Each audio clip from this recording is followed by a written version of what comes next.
I just wanted to let you guys know before the video starts, this was filmed Friday the 29th. I just want to say thank you for letting me continue to make escapism content for those who need it. It's valid if you do, it's valid if you don't. I am not a place for answers, I am a place for resources. They're linked in the description. I can't ask you to not be scared, it's scary. I can't ask you not to be angry, I'm angry. I try to listen and I try to voice support, and that's what I encourage everyone to do. Be educated on what's going on, pay attention, register to vote. I'll have links if you want to support the protesters, the bail funds. I haven't really let myself process this. This is my escape to make this stuff. I just ask that everyone be respectful in the comments. I will be monitoring that. Stay aware of what's going on. Make use of your resources if you don't understand what's going on. I'm doing it as well. I'm not going to pretend that I understand what's going on. There just needs to be change, like genuine systemic change. I just want protection for everybody and justice for those who don't get that protection. That involves understanding that Black lives do matter. Be safe, stay educated. I appreciate you guys. Yeah. Ready whenever you are. I'm scared. Like, you were like weeping. And you don't cry as much as I do. Hey guys, welcome back. I'm Bill and this is Trying to Stand, where I try new things in pop culture because I've been living under a rock. I don't know if you heard, but Lady Gaga has some new music. I'm gonna be listening to the long-awaited LG6, aka the official title, Chromatica. She'll always be LG6 to me. Which I have a question. I've been wondering this a lot on how I wanted to do my intro. Do you think of it as, I've only been waiting a year for this since doing Trying to Stand Lady Gaga, my very first Trying to Stand video, or have I been waiting 28 years for this since this is my first Lady Gaga album? Have I been waiting my whole life for this or just a year? Let me know. Hit the like button. Subscribe, ring the bell, blah, blah, blah. I'm supposed to say that at the beginning now? I don't know. We will listen to everything and in order the way Gaga intended, but I have videos about the music video for Stupid Love and Rain on Me in my Lady Gaga playlist. I don't know anything except I know to make sure I don't stop anything between the Chromatica tracks. That's it. But yeah, I appreciate everyone who's been patient. I love your guys' feedback on trying to adhere my format to the album. But yeah, let's do this. We're just gonna hit play on my digital album, Flex. Yeah, I buy stuff. That was actually, I think, the last thing I spent my money on before I lost my job to the Backstreet Boys reunion tour. So yeah. All right, let's escape reality and go to Chromatica. Ooh. Oh, I love this, like, overture feeling. Oh, we're about to start our anime Disney quest. Ooh.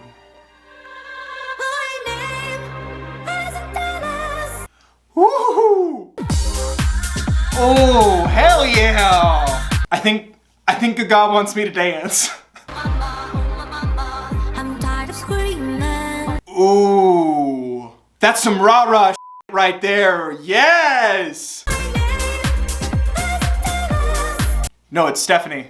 Holy crap. At first I thought she was saying, "My name is Alice, take me to Wonderland," and then I pulled up the lyrics like I promised you I would do before we started and forgot. My name isn't Alice, but take me to Wonderland. Wanting an escape, like the story goes, be removed from a constrictive reality, escape and go to a new world. Saying my name isn't Alice, it almost gives me this like hint of this isn't a fun escape, it's a necessital one. Like, I know I'm not the one who's supposed to go on this journey, but I need it. Like, it doesn't feel like I stumbled into the rabbit hole, but she like went looking for it and wanting to just escape to survive. Like, it's a survival mechanism. Take me on a trip, DJ, free my mind. It's wanting music to be the escape. I think it's about her, first she craved music and dancing as her escape from reality and how she coped with so much, but now she's come into this reality where she's creating that escape, not only for others, but for herself. I Loved that. And it started so pretty with that like Disney vibe to it too. Like it gave you this like fantasy element, and then it instantly started to pull you into this. That's pretty. Wouldn't it be nice if things are pretty? They're not pretty though. Let's go find that pretty. That string arrangement was the one opening the Stupid Love music video too, you remember? I thought I recognized it, but I don't want to be that nerd that sounds like, oh, this piece of classical thing sounds like this other piece of classical thing. Aren't I smart? Like and subscribe. Mwahaha. But yeah, I want visuals for this already. It's time for us to visit an old friend. I want to do Stupid Love and Rain on Me back to back, and then I want to see how they combine. Yes, I did see the handful of comments that told me, did you hear the horn from the end of Stupid Love at the beginning of Rain on Me? Not the first 3 times I listened to it, but I hear it now. Shout out to you guys. All right, Stupid Rain Love on Me. Okay. Kinda hard to believe, gonna have faith in me. Look at me now. I want your stupid love.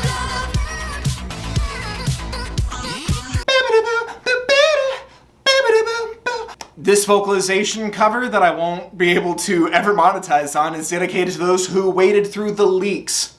Yes, I would like one grande Ariana, please. No whip. At least I showed up, you showed me nothing at all. Rain on me. I love their voices together so much. Hands up to the sky.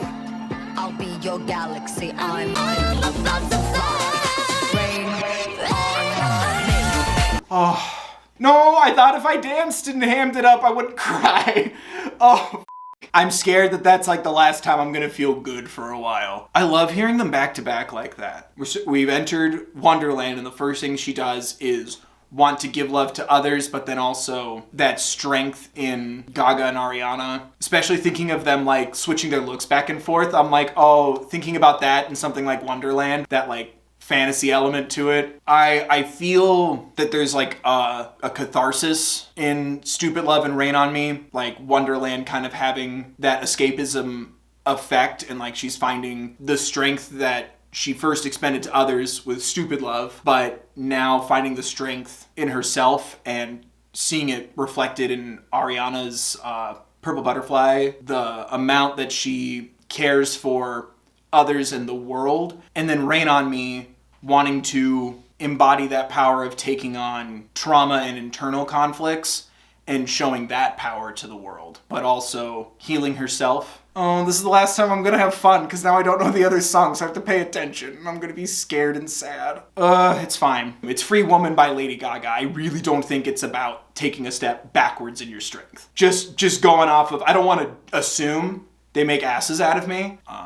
Anyway, next is Free Woman. I am about to say. Ooh. I say that I want it, be free. Don't Yes, Gaga. steal something. Yes. I got a man, I'm a free woman. Called it. My dance floor, I fought for. Yes. Oh, oh shit. Woo! Gaga. Yes. I really liked that. You can feel like the gears turning, like that realization that like other people don't define her, she defines her. She fights for what she wants. She's earned her place in the industry, in the world, in music. Like it's that I fought for this, what is it? I fought for this dance floor. This is my dance floor I fought for. There's just so much power here, but like you can feel it like processing through her. Like it's not until that last I'm a free woman where she really starts to like Gaga rip it. But every chorus before that we have that authoritarian Gaga voice that I'm so in love with, the be free, rain on me. It's like she's letting herself acknowledge who she is and what she's gone through, acknowledging not only her worth, but her strength, by acknowledging that she truly is no longer burdened by others. Quadruple negatives confuse me, but it's the I'm not nothing without a steady hand. Like I don't need someone forcing me to do things, pushing me around, controlling whether I say yes or no, being independent, being in control of her life. It kept building, and like at the beginning it really felt like someone who just kind of came to that clarity, and it's slowly starting to fill in those missing gaps in your self-image. It's the steady hand and I'm still something if I don't got a man. Other people putting her down, or other people interfering with her, controlling her, or someone else's opinion. I say that I want it, be free, don't fight it, but if I'm gonna go for it, I'll remember that. I say that I want it. Oh, it's about consent, right? I say that I want it, be free, right? Don't fight it. Yes? She said in her interview with Zane Lowe, she wrote this to free herself of her assault weighing her down. Jesus. Yay, I'm right. That, first off, spoilers for the interview I want to watch after this. That was supposed to be our reward after getting through a whole album. Oh, God. I say that I want it, be free. Like, yeah. Like I said, like returning her power. It's a pretty heavy topic. It is. But I love her for it because, yeah, like I said, I love authoritarian voice Gaga. And kind of like what I said earlier with Alice. She's used to music guiding her. So then, like, this would be for her too, right? Like, as well as for other people. Like, she's giving herself back her power and her consent and control over her body. I love it. The song, not... You know what I mean. I feel like I always have to clarify that. I love the song and the sentiment, not what she had to go through to get there. And the fact that that comes after Rain on Me, like someone else's pain, helping you come to terms with your own, and giving you the strength to then give yourself back that power. That's gorgeous. Now that Gaga has her power back, let's have fun tonight. Please don't be a sad song. Why'd you look like that? I hate that this is something you've already heard. It's a sad song, isn't it? Jokes help me cope. You know this. Help. I'm here for it. I don't think she's ever steered me wrong with an upsetting song.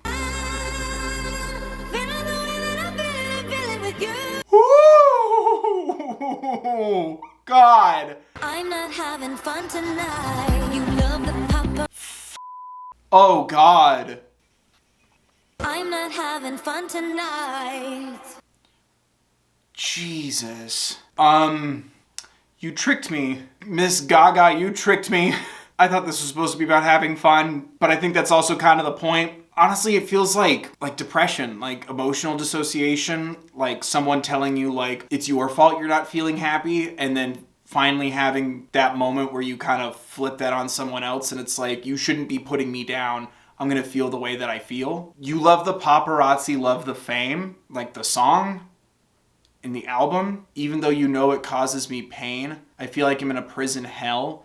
Like she hasn't been able to express herself, or now something that used to give her so much joy, like her early work, now just brings on so much pain. So it's hard for her, like she doesn't want to express that and ruin somebody else's good time. Again, adding to that feeling of you don't want to talk about it because you're afraid of that stigma, or like that burdening somebody else mentality, if that makes sense. No longer stopping herself from addressing that, like, as much as she's grateful for her career and that people love Fame Monster, that people love paparazzi, her earlier stuff, it brings about so much pain for her, and it's hard for her to associate the positives without the negatives. Also adhering to obviously letting yourself feel both. Like it's okay to not be okay. She's allowed to feel how she's allowed to feel, and so are you. Like respecting that something so public and for the world will have a different effect than what it has on her now. Does any of that make sense? Am I reading way too much into that? If it's not specifically that song and that album, maybe it's that era, like looking back on that portion of her life and people remember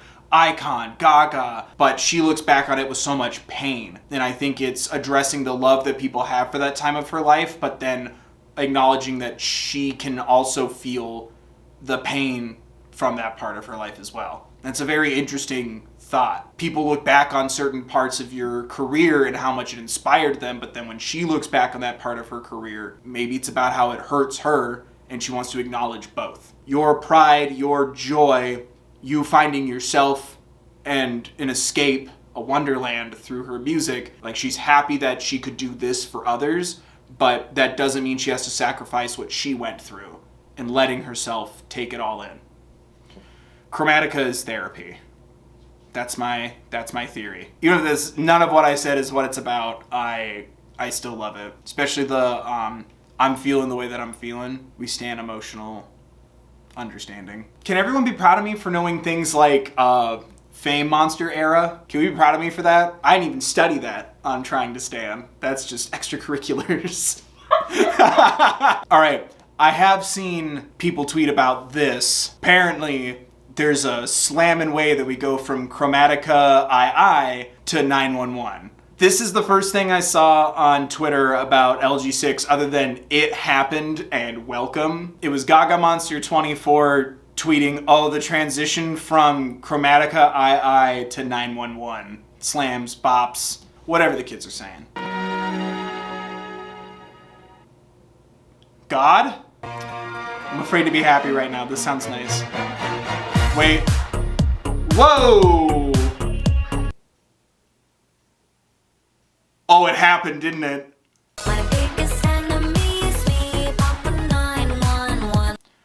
Oh. Oh. Gaga on her medicine is auto-tuned Gaga, and that scared the shit out of me.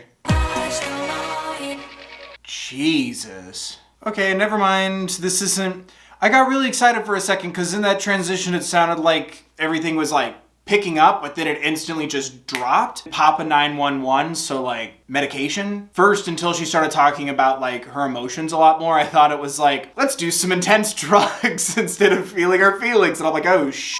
So I think that's the idea, is like starting that progress and then that instant dip, and then Papa 911, like she's starting to have an episode, like she's starting to panic, can't see me cry ever again, like she doesn't want to break that musical dip. Yes, Gaga Monster 24 was right.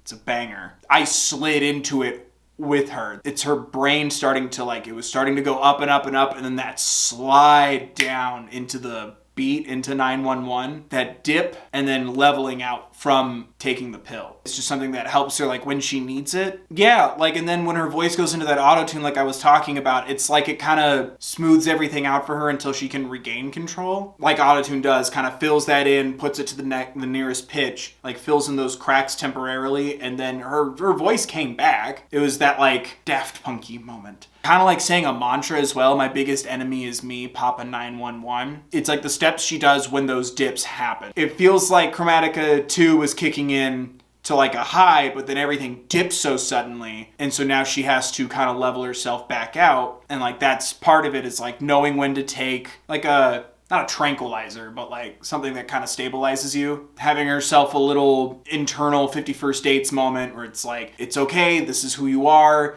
My biggest enemy is me, just breathe. Yeah, it helps regain control of herself. Thank you for making it bang, by the way, because that slide, first I was like, wee, a slide! And I'm like, oh no, we're in hell. Help. I get it now. I really enjoyed that. When we were readjusting the shot, I realized you can never see the shirt that I wear, which is why I wear this hoodie instead of Billy or It's Okay to Not Be Okay. It's my Don't Be a Drag, Just Be a Queen from when I tried to see Enigma and it got canceled, and it's fine. Anyway, next is Plastic Doll. That doesn't sound like a good time. I'm just a little scared. These have just been a lot of bangers with significance. It's like the music says dance, but the lyrics say bad stuff's gone down and I'm gonna be stronger because of it, which is amazing. Are we going over our vowels? Gaga, are we okay? Oh God. It's about being objectified. Yes, that high note. It's about being objectified. Jesus. Yes.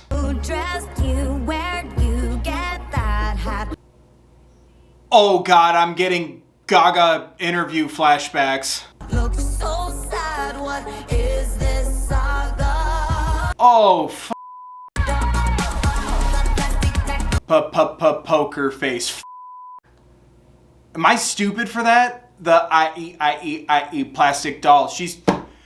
This is, how personal is this? Like, am I crazy? Like, comparing yourself to a plastic doll? Who dressed you? Don't play with. Yeah, if you're a real boy, don't play with me. It just hurts me. Like, remember when I did iconic Gaga moments and that interviewer was like, your hat's so weird. And it's like, she's trying to talk about her music. I got like super pissed. It's about how she was just an object and a commodity. Like, who's that girl? Malibu Gaga looks so sad. What is this saga? Like, what's she doing by pretending to be like upset? Like, she's not real. What's your outfit? What's the statement this time? That is just straight up Gaga by Gaga. Like, am I crazy? Am I your type? Am I your type? You could say it's about genre music. You could say it's about needing to appeal as like needing to, be sexy, but are you like, but not too safe sexy, but not too crazy sexy, like right in that marketable zone. Jesus, that's meta as like, that gave me like poker face vibes. Like a couple of times now I've had that ma kind of feeling. I don't think that's on accident. I think she's talking about the early years. And like, I loved the way this one sounded too. Like, it's so jarring for me because I'm such a message and lyrics first boy that I can't dance when I'm trying to figure out what's going on. But I think that's kind of the point, is I think it's both. So whether you want to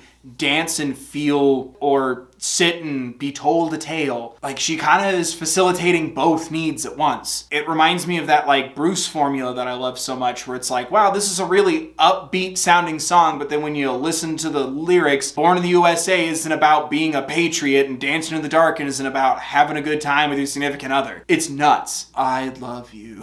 God damn. This is gonna be my first Blackpink song, or song with Blackpink. A song and Blackpink. I don't want to say with or featuring. That's not what Gaga wanted, and I agree with that. This is my first and Blackpink song. All right, Sour Candy. Please, flow of God. When are we getting to the feel-good stuff that won't make me cry, but just make me feel good? Sour candy. Sour candy. All right, Sour Candy. Sour candy.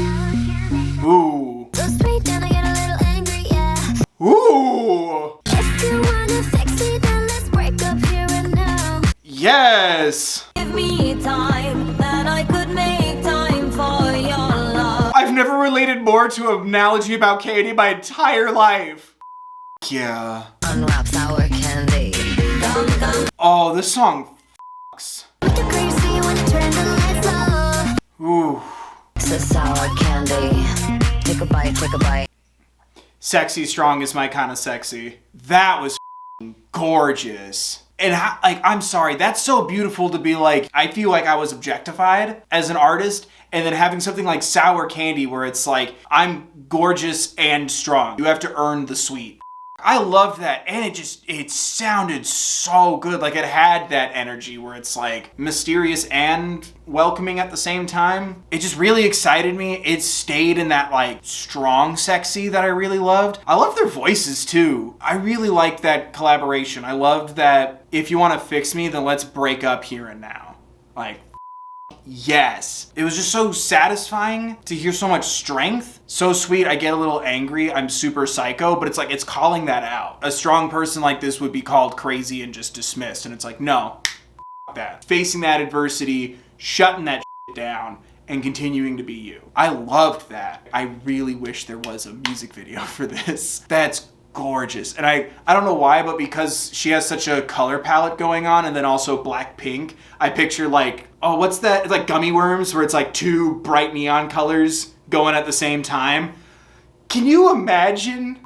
Me, what I wouldn't give to see this live, what I wouldn't give to see this video. All their voices like complimented each other so nice, and all of them stayed in that like beautiful, like sultry kind of sound. Again, we got just a little bit of that authoritarian Gaga voice that I now want tattooed to my skin. I love the notion of I'm hard on the outside, but if you give me time, then I could take time for your love. Like, earn it, work for it, prove to me that you're worth getting to know. LG6 is just giving me artists. I promise you'll understand what I'm doing by the end of June. What is it? Is it swerve or serve? Serve. Serve? That's what that is. We need her. We don't deserve her. That is my thesis statement. Again, proving that I don't deserve her, but I need her. Enigma! You know, that show I got to see. It's fine. Woo! And it's his birthday right now. Sorry, it's midnight on May 30th. Happy birthday, Grandpa, I miss you.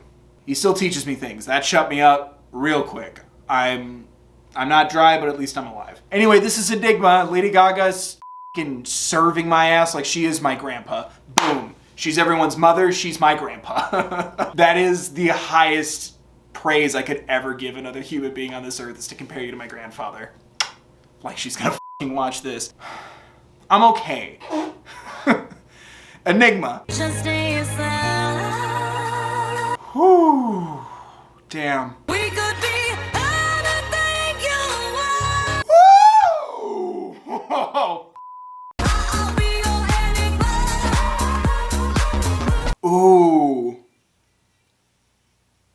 We're related to art pop. Did you hear what I said? Did you hear what I said? I'm listening. I'm paying attention, I promise. Even just through the night, I'll be your enigma. Me and Mary Jane Holland tonight. Am I crazy? She's sampling herself. F***ing queen. Am I crazy? Like, it sounded a little bit like art pop, a little bit like Mary Jane Holland, Tom Holland's sister. Like she's acknowledging art pop, and like, was I really that exposed and then that thoroughly examined and broken down? Like, I don't know, like it gave me this idea of like how freeing that was, and then wanting to pursue that honesty with that kind of music. And I love her voice in it too, and that's another thing, like that like almost classical high that she hits a couple of times, and the rah-rah kind of sound. I'm not good with words. Can't stop staring, I'm so naked. Like being so raw, being so vulnerable, dragon's eyes, like critical eyes. Am I crazy? That's what I'm pulling from it. I think it could also be about defining your own success, even with the dragon's eyes watching. It's all just different opinions and like you evaluating your own wants and success and goals. Like, yeah, I think it's just pushing you to be different. Free your mind. Art pop. Being honest, being more raw and vulnerable with people, and taking that next step in her life. And she's going to hang on to that. And if you don't get it, then I'll just stay your mystery, your enigma. I really liked that. Sorry, I just want to make sure I got them lyrics, and the kind without like fun facts. I just want the words. Let me have my relationship with Chromatica, and then I'll learn how wrong I was later. I can't sleep until 7 a.m. All right, next is Replay. Am I still alive? Where am I cry? Oh, The scars on my mind are on replay. Oh, I can't with you, you beautiful human being. On replay. It's PTSD and stress and trauma. Ooh. I hear you, haunting ghost note. Psychologically, it's something that I can't explain. See? You have the gun.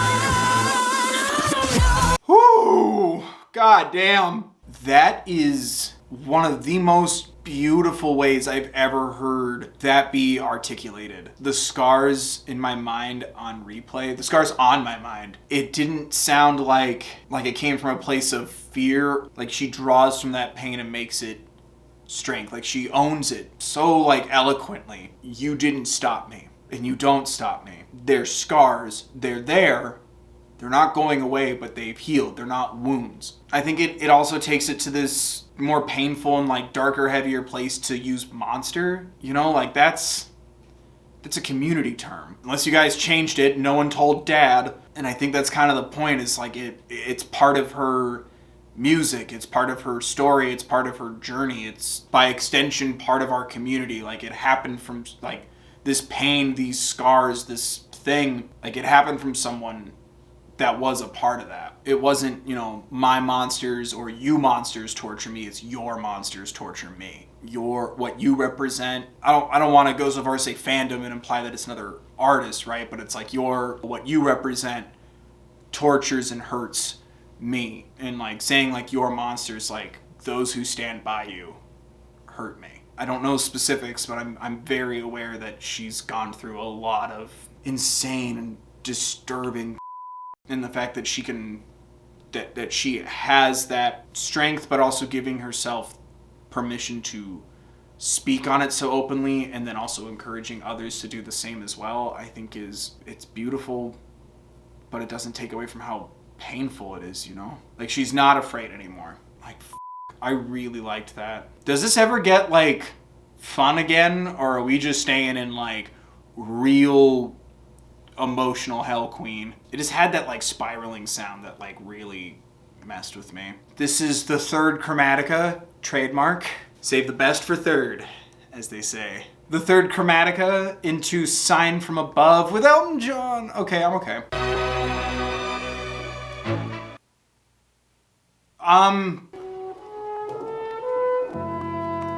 Oh, okay. There's fire, though. Is it bad fire? I found myself without. Oh, Jinx. Oh, yeah. I was young, Oh, no. not a day went by without a struggle. Ooh, I'm okay. When I was young, Woo! nothing there, no, nothing. I'm okay, I'm okay, I'm okay. I heard one sign. It sounds like piano practicing. I can't. It's the intervals. Sir Elton John still got it.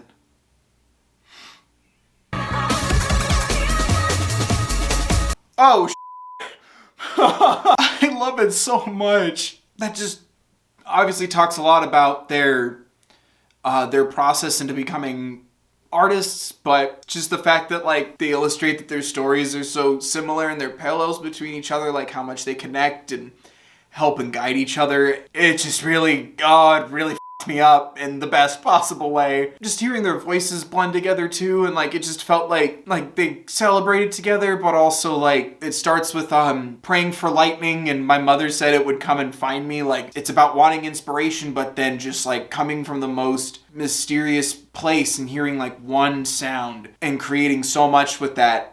And that ability that they share, but also in how they hold each other up, and just that connection that they have separately to music and then to each other through their connection to music and to sound. Their music also helps and heals each other, and it also felt like thanking each other as well as acknowledging.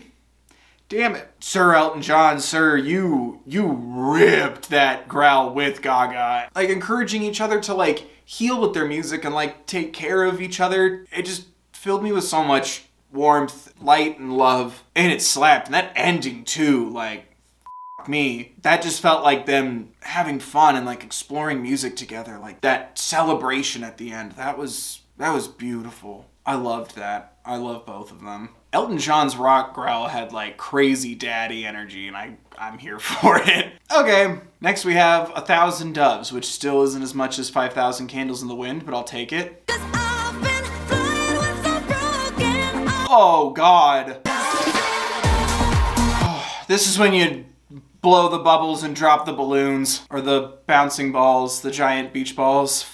And if you don't, then baby leave. Yes!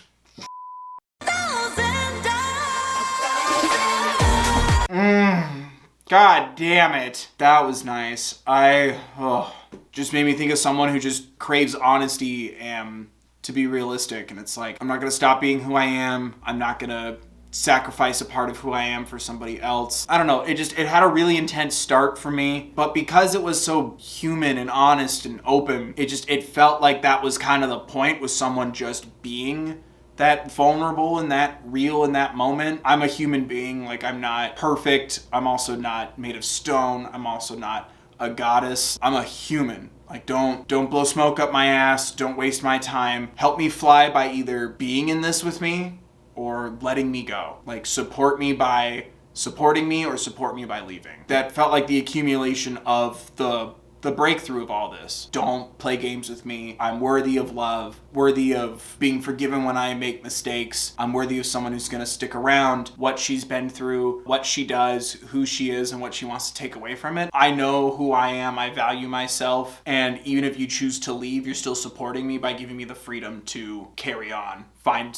people or a person or significant other that would stay. It definitely, it gives you the chance to dance a little lighter or stretch, get a quick water break in. But I still really like the vibe of it. I love the feel of it. Like if Gaga were to ever be a Disney character kind of vibe. Yeah, I feel like after being so personal for so long in this album, it's an accumulation of who she's becoming now. Since I don't have any of the bonus tracks at my disposal, we are closing out the night with Babylon, the final bow. How does this end? God? Strut it out, walk a mile, serve it ancient city style. Okay. Gossip, Babylon. Ooh. Little brassy. This is like a love letter to like Madonna Gaga vibes. Huh. What you on? Woo! Money don't talk, rip that song. Whoever's feeling it in the back there, I adore you. Babylon. Ooh. That was straight authoritarian Gaga voice throughout. I loved the sound of it. I loved the beat of it. It's an interesting way to end the album, but it feels like, because it reminded me of something like Judas, something earlier. It feels like now we're getting like a more complete, more of an external exploration than an internal one now. It kind of made me think of like a little bit of a tip of the hat to the more Madonna-inspired Gaga vibes and sounds and moments. I liked it. I just kind of wish it went a little like crazier. But there's something very freeing about it too. Yeah, him, you, and me, that's gossip. You could say him, you, and me as in a threesome, a polyamorous relationship, capital H-I-M, him, you, and me. And then like, that's controversial. F*** it. Not caring about if something's controversial, like that's just talk. The money doesn't even matter. Rip the song. Like sort of evaluating what is important here, like acknowledging like you are going to butt heads with people. Not everyone's going to love or admire your work or your music, but at the end of the day, what is it that you want to take out of your work, this album, your life, the song, your career? Despite what people think about what she sings about, the meanings that people draw from her work, allegory or otherwise, or even how well it performs like financially. I think for her it's all about rising above that talk and doing what she wants. Your success is defined by you, and then taking that success and pushing it forward and continuing to improve and grow despite the setbacks. Like it's moving forward and not being bothered by others. Like express yourself the way you want to express yourself, and understanding early that like people are going to talk and say what they're going to say. They're going to take from your work what they're going to take from your work. Money doesn't talk over them. Money doesn't talk for you. Go ahead and rip the song. How many awards you get from it, or how critics receive it, like that stuff doesn't matter. Like wishing that she could go back and tell either herself or people, listen to the people who love your stuff instead of the people who are going to talk. Because at the end of the day, everyone's going to have differing opinions. Do what you want to do. Don't compromise for anything else. Be your best self. And I kind of love that. It like I said, like that reminiscent feeling of an earlier Gaga song, but with like the understanding that she has now. That's gossip. Let them talk. Or distract you, or take away from the experience or the accomplishments. It's weird. You don't want to end on like a tearjerker destroying moment. You want the triumphant moment, but like, god damn, I kind of wanted to cry one more time. But I loved that. I loved this album. I felt like it felt very personal. It felt like a scrapbook. I really feel like I understand her more. I feel like this is the album to like drop down in front of me and go, you don't know Gaga? Here you go. It's such a celebration of what she's accomplished as well as lifting other people up. I love the way that it takes you on this journey of the acknowledgement of pain, but like without the fear of pain, the understanding of yourself and its vibrancy. Like it doesn't leave you hanging to like, oh, here's a really intense emotional theme, and then leaves you hanging with it to like sit in it. It's to help you get through it, because it's to also help her get through it. And it feels that way. You can feel the process, the healing, and the understanding happening with you and Gaga at the same time through this music. And then you even feel the understanding, but also the strength of others. Strength and sexuality with Blackpink, the acceptance and the strength behind overcoming pain with Ariana Grande, the inspiration that you draw with Sir Elton John, the affinity and love you have for like-minded people,